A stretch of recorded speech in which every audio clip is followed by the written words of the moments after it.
S&P ने एक report पेश की जिसमें कहा गया कि अमेरिका चीन के बीच जो टैरिफ में नरमी दिखाई दे रही है उससे फिलहाल बाजारों और आर्थिक माहौल को कुछ राहत मिली है, लेकिन अगर 90 दिन में ठोस समझौता नहीं हुआ तो फिर से बड़ा झटका लग सकता है। इसके अलावा ब्लूमबर्ग की रिपोर्ट आई है जिसमें बताया गया कि टॉप की अमेरिकी कंपनियों की हालत जो है खराब है। यूएस प्रेसिडेंट डोनाल्ड ट्रंप की टैरिफ नीतियों के कारण जापानीज इकॉनमी घुटनों पर आ गई। पहली तिमाही में जापान की इकॉनमी 0.7% सिकुड़ी है। अमेरिकी इकॉनमी का हाल आपको पता ही है, 0.3% वो भी सिकुड़ गई है। सर, क्या अमेरिकी अर्थव्यवस्था को मंदी से बचाने के लिए बहुत देर हो चुकी है? नहीं, बिल्कुल। अब इस बात के पुख्ता तौर पर संकेत मिलने लगे हैं कि अमेरिका की इकॉनमी अब एक मुश्किल दौर की तरफ बढ़ रही है। और जो जापान के आपने आंकड़े दिए वो ये बताते हैं कि सिर्फ अमेरिका नहीं, बाकी एशियाई देश और दूसरे देशों पर भी अब ये संकट गहराता हुआ दिखाई दे रहा है। जी।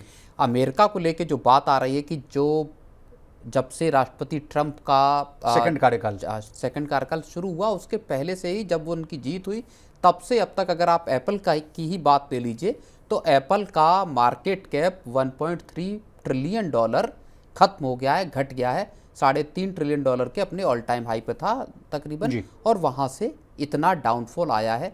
दूसरे जो चाहे मेटा हो, गूगल हो और दूसरी कंपनियां हैं, उनके 2.5 ट्रिलियन डॉलर के आसपास की उनकी संपत्ति खत्म हो गई है या मार्केट कैप उनका खत्म हो गया है।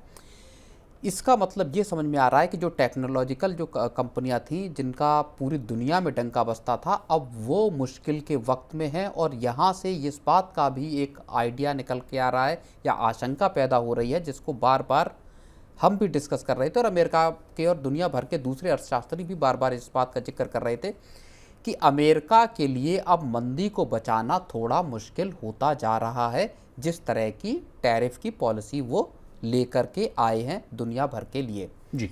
चाहे चीन की बात हो या जो 90 दिन की का जो ब्लूमबर्ग के जो एनालिस्ट्स हैं उनका जो कहना है कि जो 90 दिन का पॉज भले लगा दिया है चीन पर और 30% के टैरिफ पर अमेरिका सामान लेने को तैयार है चीन से और चीन 10% पर, लेकिन उसमें माना ये जा रहा है, जो एनालिस्ट कह रहे हैं कि 70% चीन का जो सामान है वो रुक जाएगा अमेरिका जाने से केवल इसी 30% टैरिफ पे। तो अगर 145% का टैरिफ जो अमेरिका ने लगाया था अगर वो इम्प्लीमेंट कर दिया गया तो चीन का अमेरिका में कारोबार वर्चुअली पूरी तरह से बंद हो जाएगा। जी। यानी ये पूरी की पूरी एक बड़ी क्राइसिस अब बढ़ती हुई दिखाई दे रही है। भले 90 दिन का टाइम लिया है चीन के साथ, लेकिन अनुमान इस बात के हैं, अंदेशा इस बात का है कि अमेरिका के लिए अब खुद को रिसेशन में रोकने का शायद ही कोई ऐसा सहारा मिले जहां से वो बच पाए, अनटिल अनलेस वो अपने जो पुराना टैरिफ का जो रिजीम था वहां पर वापस लौट कर नहीं जाते। अब प्रवीण सर, क्या ये भी एक बड़ी वजह तो नहीं है कि डोनाल्ड ट्रंप साहब जगह जगह विदेशों में जा जाकर भ्रमण कर रहे हैं, रोड शो कर रहे हैं, उसको एक तरह से ये भी कहा जाए कि इन्वेस्टर्स मीट कर रहे हैं। जैसे सऊदी अरेबिया से भी आपने कहा कि अच्छी खासी लाखों करोड़ रुपए की डील की गई, वहाँ जो हमारे देश के बड़े उद्योगपति हैं मुकेश अंबानी साहब से उनकी मुलाकात हुई। तो तमाम तरह की जो चीज़ें हैं उनको ग्रेसअप करने की कोशिश किया जा रहा है ट्रंप साहब के द्वारा। नहीं, जो उनका 3 दिन का दौरा था आपका वेस्ट एशिया का, मिडिल ईस्ट का, उसमें सऊदी अरब के साथ 600 बिलियन डॉलर की डील की है अमेरिका ने। कतर के साथ उनके समझौते हुए हैं और जो यूनाइटेड अरब अमीरेट्स है, जो यूएई है, वहाँ पर भी बड़ी डील्स करने में कामयाबी हासिल की है। और वाकई जो आप बात कह रहे हैं कि वो दुनिया भर में अब क्या ट्रंप घूम घूम कर एक एक देश से जाकर अपने लिए, जितने भी बड़े देश हैं कम से कम, उनके पास जाकर इस तरह की कोशिशें करेंगे कि वहाँ का पैसा अमेरिका में इन्वेस्टमेंट हो ताकि टैक्स और दूसरा बड़ा बूस्ट अमेरिकी इकोनॉमी को दिया जा सके। जी। लेकिन दूसरी तरफ आप सोचिए कि भारत को लेके अभी उन्होंने जो एप्पल जिस तरह के भारत में प्रोडक्ट अपने बना रही है उसको लेके उन्होंने एप्पल के सीईओ को साफ तौर पर बोल दिया कि आप भारत में अपने जो एक्सपेंशन प्लान है उसको लगाम लगाइए और अमेरिका में आप अपने प्रोडक्ट्स को, आईफोन और उनको बनाइए। तो ये जो चीज़ें हैं ये मुझे लगता है अच्छा। दूसरी तरफ एप्पल ने भले ये कह दिया कि हम देखेंगे, लेकिन भारत पे अपने एक्सपेंशन प्लान को लेके एप्पल पूरी तरह कायम है। ये क्या इस तरह की व्यवस्था कायम करने की कोशिश है जहाँ पे कि बाकी की दुनिया से कारोबार हटाने की, शिफ्ट करने की कोशिश एक बड़ी की जा रही है, जो ट्रंप की कोशिश है। लेकिन अंत में सवाल इसी बात का पैदा होता है कि क्या ये कदम उनके कारगर होंगे?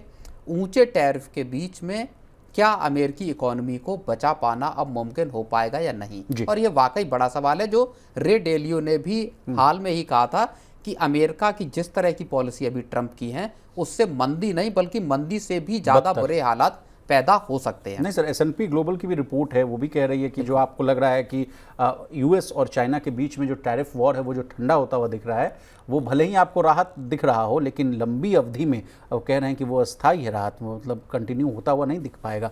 तो बड़ी स्थिति है सर, इस पर बहुत चौकन्ना रहने की ज़रूरत है। और मैं एक लास्ट, मंदी अगर अमेरिका, जैसे कि उसके पहली तिमाही के जो आंकड़े आए जनवरी से मार्च क्वार्टर के, जिसमें 0.3% श्रिंक हुई, नीचे गई इकोनॉमी, मंदी अमेरिका में अगर गहराई या शुरू हुई तो आप ये मानकर चलिए कि पूरी दुनिया के लिए इससे बच पाना फिर मुश्किल हो जाएगा। जापान की इकोनॉमी के जो नंबर आए हैं वो भी वाकई चौंकाने वाले हैं और खतरनाक है, क्योंकि जापान और अमेरिका के बीच में भी ट्रेड ताल्लुकात जो है कारोबारी, वो बेहद गहरे बड़ा हैं। फैक्टर ये भी कहा गया सर कि एक्सपोर्ट्स जो इनका जो बैन कर दिया गया, जापान की जो मतलब जो ये श्रिंक हुई है इकोनॉमी सर, उसके पीछे सबसे बड़ा कारण माना गया कि चूंकि यूएस ने इनके एक्सपोर्ट्स पर जो लगाम लगाया, उस वजह से इनकी इकोनॉमी श्रिंक होती है। जापान जैसे देखिए छोटे देश के पास क्या वो है, वो एक्सपोर्ट पर ही निर्भर हैं। वियतनाम हो गया, ताइवान हो गया, इस तरह के देश किस चीज़ पर निर्भर हैं? टेक्नोलॉजी का इनके पास एज है, एडवांस्ड है, और इसके बाद पूरा का पूरा इनका जो चाहे सी फूड हो या आपके ऑटो हो, ऑटो कंपोनेंट हो, या ऑटोमोबाइल सेक्टर हो, या दूसरे हाईटेक जो सेक्टर हैं, वहाँ पर पूरा का पूरा ये एक्सपोर्ट आधारित हैं। एक्सपोर्ट के सबसे बड़े मार्केट्स कौन है? एक्सपोर्ट के सबसे बड़े मार्केट आपके यूरोपियन यूनियन के कंट्रीज़ हैं या फिर अमेरिका है। सबसे बड़ा बाजार अमेरिका है, और जब वहाँ आप कर्टेल कर देते हैं एक्सपोर्ट को, तब एक बड़ी मुश्किल इकोनॉमीज़ के सामने आती हुई नज़र आ रही है। और मैं इसके आगे की एक बात कहूँगा अंतिम, कि ये अभी हमने जापान को देखा है, अमेरिका को देखा है, असली कहानी आएगी चीन पर। अगले जो एक तिमाही के जब आंकड़े आएंगे चीन की ग्रोथ के, या बाकी फैक्ट्री आउटपुट के आंकड़े आएंगे, या कंजम्पशन के डेटा आएंगे, तब वो बताएंगे कि चीन के हालात वाकई में कितने खराब हैं। जी, अब सर एक और पिक्चर पर मैं आपसे बात करना चाहता हूं, the bigger picture, the economic order पर मैं आपसे चर्चा करना चाहूंगा। अभी जो इकोनॉमिक ऑर्डर है सर, वो है अमेरिका, चीन, जर्मनी, जापान और इंडिया। कहा जा रहा है कि इंडिया बहुत जल्द जापान को पीछे करके 4th लार्जेस्ट इकॉनमी बन सकता है। उसके पीछे एक बड़ा फैक्टर ये भी हो सकता है सर, उसमें मैं गुड न्यूज़ निकालने की कोशिश कर रहा हूँ। जिस तरह से जापान की इकॉनमी 0.7% जो है श्रिंक हुई है, तो क्या ये भारत के लिए मौका है ग्रेसअप करने के लिए? नहीं, भारत के लिए जाहिर तौर पर बड़ा मौका है। इस पूरे जो एक टैरिफ को लेके गफलत जो शुरू की है, उसमें भारत के लिए मौका है, बड़ा मौका है। अगर एक्सपोर्ट नहीं भी करते हैं तब भी आपको अपनी इकोनॉमी को कम से कम गियर अप करने के लिए ये एक बड़ा मौका है। आप मैन्युफैक्चरिंग में एक बड़ा बेस पूरे देश में तैयार कर सकते हैं अलग अलग सेक्टर्स में, और सरकार PLI के जरिए और दूसरी स्कीमों के जरिए इस बात की लगातार कोशिश भी कर रही है जी। दूसरी तरफ अमेरिका की कंपनियां हों या दूसरे देशों की कंपनियां, और ख़ास तौर पर चीन की कंपनियां हों, वो भारत में अपना बेस लगाने के लिए, अपना भारत में JV करने के लिए, जॉइंट वेंचर बनाने के लिए पूरी ताकत लगा रही हैं। वो चाहते हैं कि जो लॉस अमेरिकन मार्केट से हो रहा है उसकी कम से कम कुछ हद तक भरपाई क्या भारतीय बाज़ारों से की जा सकती है। भारत ने जाहिर तौर पर केस टू केस चीनी कंपनियों को लिया है कि हर चीनी कंपनी के इन्वेस्टमेंट प्रपोजल को अलग तरह से देखा जाएगा, उसकी अलग समीक्षा हो जाएगी। बिल्कुल, उसमें कोई एक सर्टेन पॉलिसी के आधार पर काम नहीं लिया जाएगा।